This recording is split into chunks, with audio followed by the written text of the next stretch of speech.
right, welcome to another episode of Piecing It Together, the podcast where we take a look at a new movie and try to figure out what movies inspired it. And today on the show, for the third time this year, we are doing another one of these true story of a brand type movies. We're talking about BlackBerry, starring Jay Baruchel and Glenn Howerton, about the creation, rise, and fall of the BlackBerry. It's a fun one. And joining me to talk about it, we've got Evan Crean from Spoilerpiece Theater. We have a great conversation, lots of great puzzle pieces to get into, and a little bit of a tangent talking about our history with smartphones. So that is coming up here in a second. Before we get to it, I do want to remind you, as always, to make sure you are subscribed to Piecing It Together wherever you listen to podcasts, wherever you're listening right now. Hit the subscribe or follow, or I don't know, maybe it's like a plus sign, whatever it is, hit that button, and maybe drop us a 5-star rating while you're at it. That would be nice. You could also follow me on social media at PiecingPod. Join our Facebook group, Popcorn and Puzzle Pieces, where we continue the conversation about all the movies we talk about here on the show. And don't forget about our Patreon. We currently have a lot of great content on the Patreon, a bunch of episodes that are waiting for a good slot in the regular episode lineup. They're all sitting on the Patreon. Also, a brand new Awesome Movie Year bonus episode is up there right now, and a bunch of stuff for my music. So that's patreon.com/bydavidrosen. If you want to support the show in that way, I do appreciate it. And otherwise, just thank you for being out there and listening. Let's get into our conversation about BlackBerry. All right, so we already covered Tetris. We already covered Air. We'll probably end up covering Flamin' Hot in a couple of months, but right now we got to talk about BlackBerry. And joining me to talk about BlackBerry is Evan Crean from Spoilerpiece Theater. Evan, thank you so much for being here. Thanks for having me. I'm excited. Absolutely, man. I'm very excited to talk about this one. I joke that, we've got all these movies at the same time, all of these true story of brands movies. It's like kind of crazy that they came out within like a couple of months of one another, but they've all been really good so far. And it's kind of crazy. And I mean, I don't know exactly how you feel about BlackBerry. We'll get into it as we get into the conversation, but they've been like really fun to talk about. Like, these are just crazy movies. I haven't seen Air, but I did really enjoy Tetris quite a bit. Right on. Yeah. They're both really, really fun, and this is really fun. And before we get too deep into BlackBerry though, it is your first time on the show, so tell my listeners a little about you and what you do. So, I'm from Boston, based in the Boston area, and I co-host a show called Spoilerpiece Theater, as you mentioned. And we're a weekly film review podcast where we cover new releases for anything from like big blockbuster movies to indies, with an emphasis on, women-directed films directed by people of color, queer films, kind of run the gamut of movies. And our tagline is, we don't give a shit about spoilers, we just want to talk about the movies. So we dig in and review things and just go as deep as we want. And, for people who are spoiler averse, we always put all the time codes for the movies we talk about, so you can tune in and just listen to the ones you've seen if that's your game. But our kind of mantra is that, if a movie is really good, you should be able to spoil it and talk about it in depth and not ruin the experience. Like, you should be able to watch that movie kind of knowing what you're in for, thinking like, okay, great, I want to see how this plays out after this conversation. Yeah, I completely agree. I mean, we always get into spoilers here on this show. It's kind of hard not to when we're talking puzzle pieces and inspirations and all that. And sometimes I forget, it says it in the show notes, but maybe I don't say it on every single episode that there's going to be a spoiler warning. So, people should just know by now. But I do think it's funny though, like you were talking about, describing Spoilerpiece Theater and some of the movies that you kind of focus in on for the most part with that show. Are there any women in this movie, BlackBerry? That was one of the things in my notes. This is such a dude movie. I feel for sure. This movie definitely doesn't pass the Bechdel test. And no, not at all. By the time a woman finally shows up, she's from the FCC and she's there to take down the company. There was that one scene where I think Michael Ironside says something like, "You men in here playing with your dicks," and then they just cut to the one woman in the room and just linger on her awkwardly. Yeah, I think that they absolutely knew that going in. Like, yeah, this is just going to be a very dude-heavy movie, Mhm. and it's a bunch of nerds. Like, what do you expect? Yeah, the So, tech bros. but yeah, exactly. But yeah, I mean, I am going to want to get into a little bit of a tangent later on in the conversation to talk about to look back fondly on all of the smartphones I've owned over the years. But before we do that, let's talk about the movie more in Mhm. depth. Let's get to some puzzle pieces. What do you have for your first piece here? Well, I know you typically talk about movies on this show, but for me, one of the biggest puzzle pieces is the show Halt and Catch Fire. Oh, sure. Yeah. Which, if you've never seen it, was a show on AMC. I think it ran for about 4 or 5 seasons. And it's about like a fictional company in the tech world, kind of in the 80s and 90s, and all different iterations from like building a PC and different software and internet companies. And it just kind of follows the ebbs and flows of the main characters and their careers as they navigate the world of technology. And this movie very much reminded me of that show in that there's multiple situations where everything's kind of crashing around them and they have to figure out creative solutions to these problems. And anytime I would watch Halt and Catch Fire, that was one of the best things about the show, is that there would be so much drama packed into every 45-minute episode that you're like, I can't believe they fixed all of these issues somehow over the course of the show. Yeah, for sure. I've actually never watched it, but like I definitely know its reputation that like things are just constantly like falling apart, and these people just have to constantly fix it all. And it sounds like a great show, and definitely set in the tech world. And these people, like, as man children as most of them are, like they're all super super smart when it comes to technology and like being able to problem solve and stuff like that, because that's really what coding is when it comes down to it. So like they're kind of the perfect people to put out those fires constantly, even though they're like a mess in a lot of other departments. So Definitely messy. I would say probably the biggest difference with Halt and Catch Fire is that it's a very like feminist show, and it centers on women as part of the main core characters, which is, as we said, this movie features almost no women. Yeah, lots and lots of dudes. Well, another show for my first puzzle piece, which I think is like kind of the most obvious one, but I'm going to go with Silicon Valley to kick it off for me. Oh yeah. Another, TV series set amongst the tech world, and with a bunch of people who, again, are really good at this thing, but not good at anything else surrounding it, any of the business end, the people person end of any of it, the trying to sell themselves, trying to actually exist in the world of business and trying to run a company, and they're just complete messes. And that is like where all the comedy comes from. It's where all the drama comes from.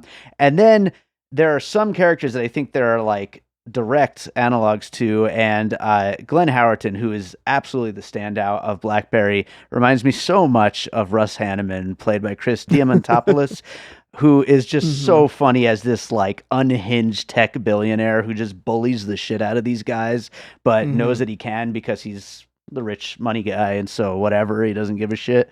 And it's a really great performance here, and Glenn Howerton just eats it up like every minute he's on screen. Oh yeah, he's chewing the scenery. But I agree, Russ Hanneman is a good analog, and Silicon Valley, is a great show. I loved it. There was definitely a part in the movie when Jay Baruchel is kind of drawing the diagram on the board, explaining how this system worked. I looked at my wife and said, "Middle out." Yeah, middle out. Yeah, absolutely. Yeah, that's exactly what he figured out. So that's perfect. Yeah. What do you have for your next piece? Next one is another show, but I feel like it would be weird not to mention The Office. Sure. Yeah. Mainly in how it's shot. It has a very kind of like reality documentary style in the way that it's shot and edited. The camera work, there's a lot of like handheld camera work that feels very reminiscent of The Office, especially the way they kind of like linger on people's faces in scenes, the way, in The Office are kind of like leaving a little bit of room there for you to laugh. I feel like that was ever present in this movie. Yeah, I was wondering, like, I haven't seen any of Matt Johnson's other work. Have you seen his other features? Does he do that in other films? Do you know? You said he did the Dirties, right? Yeah, the Dirties. Yeah. I did see the Dirties. I don't That's a found footage, so it definitely has a documentary kind of Okay. style to it. I don't really remember it so well because it's been a couple years since I've seen it, Mhm. but I could definitely see that influencing this style of cinematography and Yeah. editing. Absolutely. Yeah. And definitely there's like so many, I think, parallels with The Office from like these kinds of characters who are just kind of messes, but like believe in themselves like way more than they probably should. And, Mhm. you get that postscript of the character that Matt Johnson plays of Doug, and the fact that this guy just like loafed his way through like this whole rise and fall, and like that seems like something that someone on The Office would do and end up coming out on top somehow. So Yeah, that character is like a more competent version of Big Head from Silicon Valley. oh yeah, absolutely. Yeah, I could definitely see that. I will go with okay, I'm gonna go with Revenge of the Nerds for my next piece here. Ooh. Two very different movies, but also two celebrations of nerddom and that culture among oddballs and geeks. And obviously Revenge of the Nerds probably doesn't hold up very well in today's world, but it was a classic in the 80s. And we were just talking about how male centric this movie is. Revenge of the Nerds, of course, also a very dudes movie, like a lot of just dorky idiot guys just doing dorky idiot guy stuff. And I think that they both are just celebrations while also kind of making fun at themselves at the same time, kind of explorations of that kind of culture. Yeah, it definitely is poking fun at the tech developer dudes who are just care about movie night and don't do a lot of work and are in some ways very socially inept and just missing social cues in the ways. Although I have to admit, I wish there was a montage where they were fixing up the office, like when they fix up the house in Revenge of the Nerds. That would have been nice. Yeah. That would have ruled, absolutely. Did you notice, speaking of the movie nights, did you notice in the end credits, there is a scroll of like probably 50 lines of movies that they had to like get like rights to for all the movie posters and movie t-shirts and stuff like that? It was amazing. It was beautiful. It was like just this long scroll of like, this, courtesy of 20th Century Fox, this of Warner Brothers, this is, and like it was so many little references. Like it's crazy how many they fit in there. And I loved every single one of those posters and t-shirts they had around the office. Yeah, same here. I really liked all the movie references. Obviously, as a huge Indiana Jones fan myself, I love every opportunity to reference Raiders. Sure. But, we both love the Evil Dead series, so there was an Army of Darkness poster in there. Yep. Point Break. Ninja Turtles. I'm wearing a Ninja Turtles shirt today. You can't see, but I'm wearing my Ninja Turtles shirt. Nice. And there's a lot of Ninja Turtles references because that's one of Doug's favorite movies. Yeah, I liked when they're watching They Live and Doug is like saying how this is who they based Duke Nukem on. I think I had that conversation like when I was younger at some point. I had that exact conversation with somebody. But what do you got for your next piece? Now we're finally getting into movies, so we can finally move on from TV shows. This movie, in some ways, reminded me of Wall Street. In that, two kind of main ways that reminded me of Wall Street. One is the kind of idea that like greed is good, and we kind of see the trajectory of Jay Baruchel's character in the way that he kind of embraces Glenn Howerton's character, his like ethos of greed and pushing the envelope and not giving a fuck and just being really arrogant. And so he has this, this rise in his career where he becomes so totally revered and respected by everyone around him in the industry. And then the SEC comes, knocking on the door, and then he's put in the position where he has to basically betray Glenn Howerton and sell him out to the authorities and kind of work for them. Not in as dramatic of a way as Charlie Sheen has to sell out Michael Douglas in Wall Street, but it definitely reminded me of Wall Street in that way. Absolutely. And it's also name checked amongst all the movies that they talk about. But definitely that is like, it's almost like the main like reference point, I think, of this movie of like, it's, its structuring of it is to be like a Wall Street for geeks and nerds. You know, it fits so well. You know what? For my next puzzle piece, I'm just going to jump right on top and talk about something that was probably inspired by Wall Street a lot. And that's Boiler Room from 2000. Yep. I love that movie so much. I haven't seen it in years and years and years, though. But Giovanni Ribisi, Vin Diesel in one of his rare non Fast and Furious or whatever roles, and Ben Affleck. And again, just that greed, that kind of getting talked into letting go of any of your morals and just like doing everything for the sake of money. And that's what happens to Jay Baruchel's character. And once he does embrace it, he's just like, you know, down the tubes and like just straight into, you know, selling people out and doing whatever he can to stay afloat. And yeah, both movies, Wall Street and Boiler Room, you know, they really set the template for this kind of a story. Absolutely. I also haven't seen Boiler Room in years, but it was one of the first movies that actually came to mind when I was thinking what are some movies that would have influenced this one. Boiler Room kind of rose to the top, even though I haven't seen it and don't remember a lot of the finer points. But you're right, it is about this guy who's kind of naive and wants to make a name for himself and ends up, you know, throwing away all of his morals and engaging in very unsavory business practices. And absolutely, it's definitely a House of Cards kind of situation where it's just, you know, one false move, the authorities catch wind, and it all just comes tumbling down. Absolutely, yeah. And Glenn Howerton, again, you know, like he bullies the shit out of Jay Baruchel in a way that like reminded me a lot of like what Ben Affleck is doing in that movie. From what I remember, I'm pretty sure it's Affleck who is like the big bully who like, you know, just basically forces him into it. But you know, oh, it's your idea. You know, no, I didn't do it. But yeah, but great movie. What do you have next? I mean, of course, we can't talk about this movie without talking about Glengarry Glen Ross, which is also name checked in this movie multiple times and referenced. You know, the ruthlessness of the Alec Baldwin character, the scathing always be closing monologue. You feel like you can't talk about this movie without talking about Glengarry Glen Ross, which I also haven't seen in many years, but it's one of those ones that was kind of floating around in my mind when I was thinking about this movie. Absolutely. I actually have never seen it. It's one of those cinematic blind spots of mine. I need to watch it one of these days, and we actually might cover it as a bonus episode over an awesome movie or one of these days. So that'll finally be my excuse to get to it. But yeah, of course, you know, these guys, they think that they're being Glengarry Glen Ross when they're trying to make a deal and all that, and it's so funny. It's ridiculous.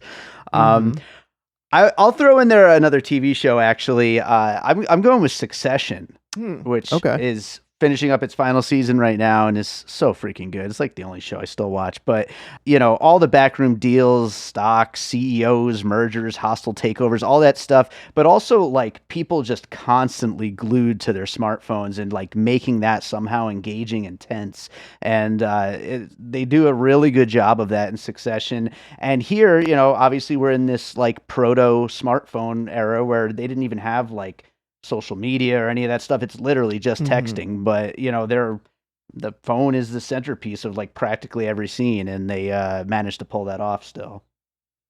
Oh, for sure. I mean, they also reference the nickname of the BlackBerry, the Crackberry in the movie. Sure. And I distinctly remember, you know, graduating from college and going out on my early job interviews and having a terrible interview with a guy who was just staring at his BlackBerry the entire time and was clearly not engaged in the interview and was just an absolute dick.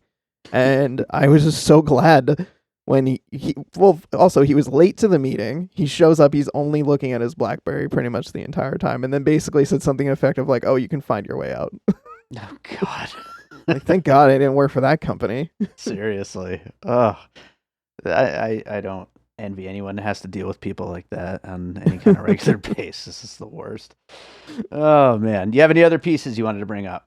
Well, it definitely also wanted to throw in Jerry Maguire, which is kind of like the beginning when Glenn Howerton's getting fired. He doesn't have his traumatic moment where he's trying to recruit other people from his company, but he does end up branching out and really going all in on this idea with, you know, Jay Baruchel and his crew, and he's just really not thinking it through. Those like first couple of scenes when he shows up to work and they don't have a desk for him. They're millions of dollars. They're already overdrafting on the account after he puts in the money that he said he would invest. It to me felt very much like Jerry Maguire in that way. Yeah, absolutely. That's a good one. And yeah, that one, I mean, it kind of fits with a lot of these like wheeling and dealing kind of movies where you're seeing these companies like kind of get their rise. It kind of goes back to that kind of a movie and the kind of action and drama that was in a movie like Jerry Maguire. So yeah, that's a really good one to include here for sure. Only other one I wanted to bring up, and this one might be like twisting it a little bit in a way, but I thought of The Disaster Artist here, the true story of The Room. I mean, it's kind of a reverse Disaster Artist. Like in this case, Tommy Wiseau being like a weirdo is more of Glenn Howerton being a bully and an asshole, but the same thing of taking this guy along with him for this ride, and there's no pumping the brakes at all. It's like once he kind of gives a half-hearted yes, like I want to work with you, from that point forward, there's no stopping that train, and it's just a rise to the top and a fall back down. So, The Disaster Artist for my last piece here. That's a great one to reference, and one I hadn't even thought of, but it does make a lot of sense the way you see the way that Tommy Wiseau really just is consuming the project and just like sucking the life out of everyone in the way that Glenn Howerton's character does, even down to the way that he wants to buy an NHL team and move the Penguins to Canada, like in thinking that that's a viable thing. And then when all the other owners vote against him, he gets so mad and just makes this horrible scene in front of everyone. It's so awkward. It's so awkward. And like, seriously, I would watch another movie of Glenn Howerton's character. Like, he's such an asshole and such a mess. And he really sells this thing, and he's so much fun to watch. But great. I like how you you bolstered my Disaster Artist puzzle piece there. I felt a little wishy-washy on it, and you made it really work. So that's good. So I'll read down our final list of puzzle pieces here, and then we'll get into some closing thoughts. We talked about Halt and Catch Fire, Silicon Valley, The Office, Revenge of the Nerds, Wall Street, Boiler Room, Glengarry Glen Ross, Succession, Jerry Maguire, and The Disaster Artist. I think, of course we could have brought Social Network in as well, with these kinds of tech companies, but every single one of these true story of a brand movies has Social Network as a puzzle piece. So like, I figured I'd leave that one off my list. But I think that this movie does such a really great job of, like, it's not always laugh out loud funny, but it's just really amusing how much this guy was so unprepared, like these guys that started BlackBerry, and how Glenn Howerton's character just took them and said, like, no, I'm going to make you rich and successful beyond your wildest dreams, and like, even though you're not ready. And I think that just is such an interesting, unique version of this kind of true story of a brand movie, that it really makes everything work and kind of stick out. And like we said at the beginning, a year where we're getting 4 of these, and so it's kind of hard to make it different. Yeah. Although it feels very similar to how, in every given year, there's usually at least 2 movies about the same thing. Yeah. Like the 2 Fire Festival documentaries or the 2, Jungle Book movies. It's kind of funny that this year that's in the form of multiple movies that aren't about exactly the same subject, but they're the kind of corporate brand story. It's a weird thing, and it's interesting that that's what we got this year, I guess. I don't know, but another line that I just wanted to point out, just because it made me laugh so hard, is because, again, it's like the kind of thing I would have said I was like the perfect age for this movie, like growing up, like as these guys were the same age probably, when he's like, get John Carmack, the guy that made Doom, he'll figure it out. Like, that is so funny, because I was that age. I was like the kind of guy who would think like that's God. Like, that person would be able to fix anything. He'd figure anything out, So, I mean, just stuff like that and all the movie references and things like that just really made this thing resonate a lot with me. Yeah, it was definitely fun. I don't think I suspect I didn't quite enjoy it as much as you did. But I think some of that has to do with the way it was kind of shot and edited. Like, even though I mentioned that it referenced The Office, I didn't exactly think that was always the selling point Gotcha. for it. Yeah. And I didn't think Jay Baruchel was particularly good. I definitely felt like he was a weak link in this movie. I've liked him in other things, but I didn't think he was a very strong actor in this. I don't know if I've ever particularly liked him like in anything dramatic. I'm trying to think what I've seen him in that's been dramatic for him to like carry this much weight in a movie. You know, I mean, he certainly looks the part. You know, and he carries it, like he does a good enough job. But yeah, I think that if anybody is a weak link here, it would probably be Baruchel. But at least we had Michael Ironside in a great supporting role, and Saul Rubinek, who I'm always happy to see when he shows up. Sure, absolutely. Well, I do want to go on a quick little tangent because, like, seriously, this is like reminiscing about smartphones. And I told you if we're going to do this episode, we got to talk about smartphones. But what was your first smartphone?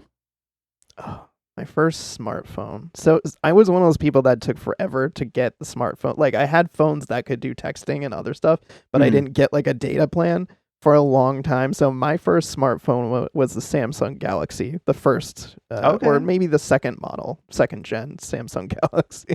All right. But I had some other phones. We talked about this on Twitter a little bit. I had these phones that had these weird gimmicks to them. Like, I had this one phone called the Samsung Upstage, which was a two-sided phone.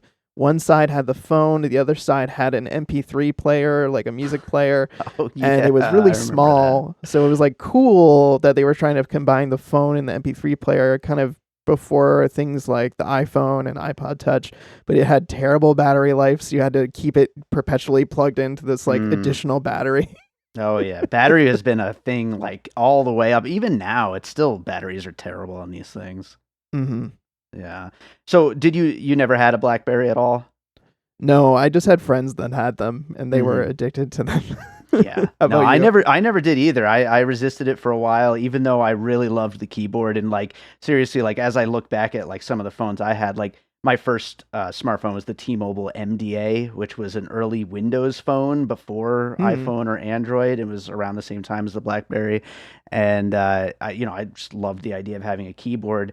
And then I went, basically I could choose like, am I going to be an iPhone person or am I going to be a Google person? And I went with the very first Google Android phone, the G1.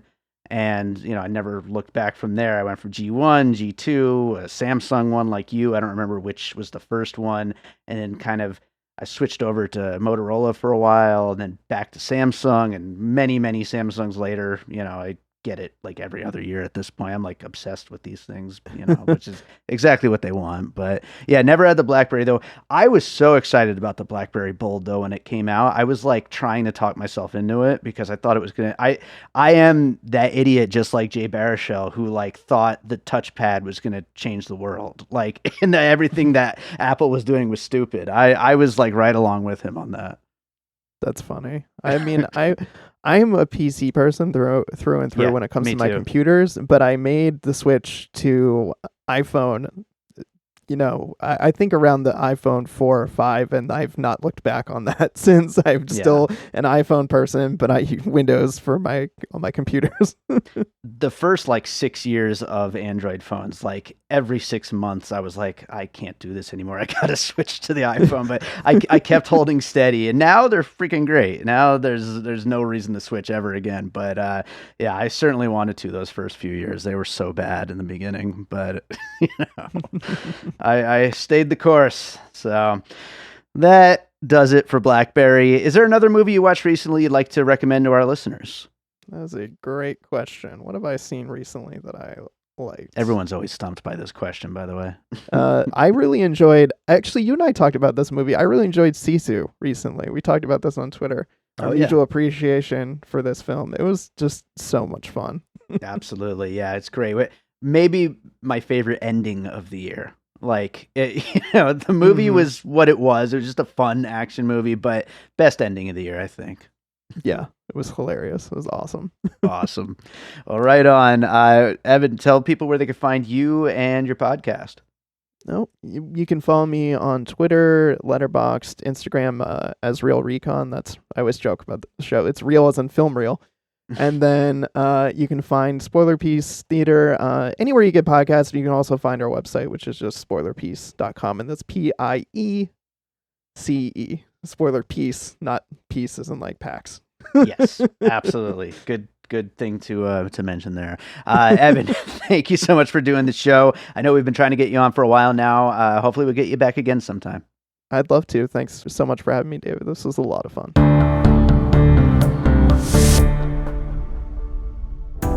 I'm Josh Bell. And I'm Jason Harris, and we co-host a podcast called Awesome Movie Year. Each season, we take a look back at an awesome year for movies, which is every year. We deep dive into these specific years, and we pick out why they were such great years for films. We go over the biggest hits, the biggest flops, the best picture, some personal picks, some cult classics.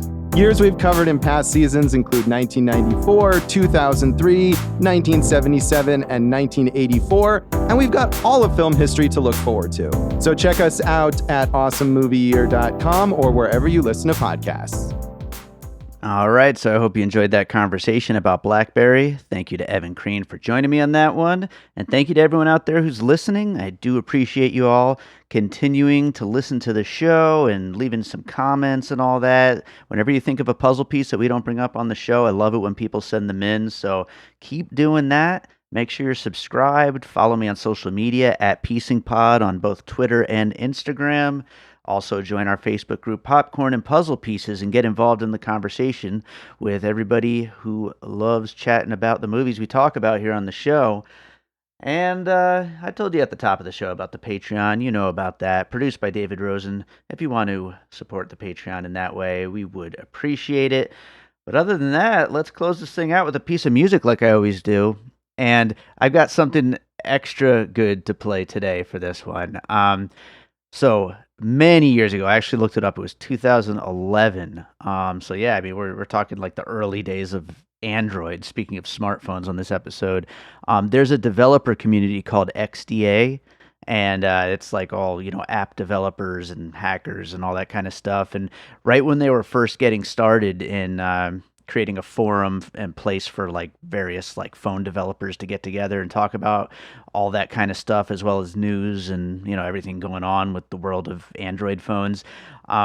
I made the jingle for their XDA YouTube series, which they used for years, and then they even had as like a ringtone, and all these developer people had this track as a ringtone. Now it's only 5 seconds long, so I'm going to play it more of as like a transition, and then I'll go into just one of my other random electronic songs after that. I think I'll play Escape from my album Further Into the Dark. That seems like a good one. But first, this is the XDA theme song, which again was from this whole developer community of Android smartphone developers and hackers and all that stuff. So, weird little project that I worked on many, many years ago. One of the first gigs I think I ever got that paid me, so that's cool too. But yeah, hope you enjoy that, and then hope you enjoy Escape from the free album Further Into the Dark, which is available on my Bandcamp profile. And then we'll be back with more Piecing It Together real soon.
You know what? I haven't heard that XDA theme in so many years. I'm going to play it one more time.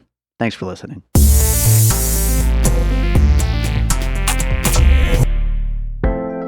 An All Points West production, produced by David Rosen in Las Vegas.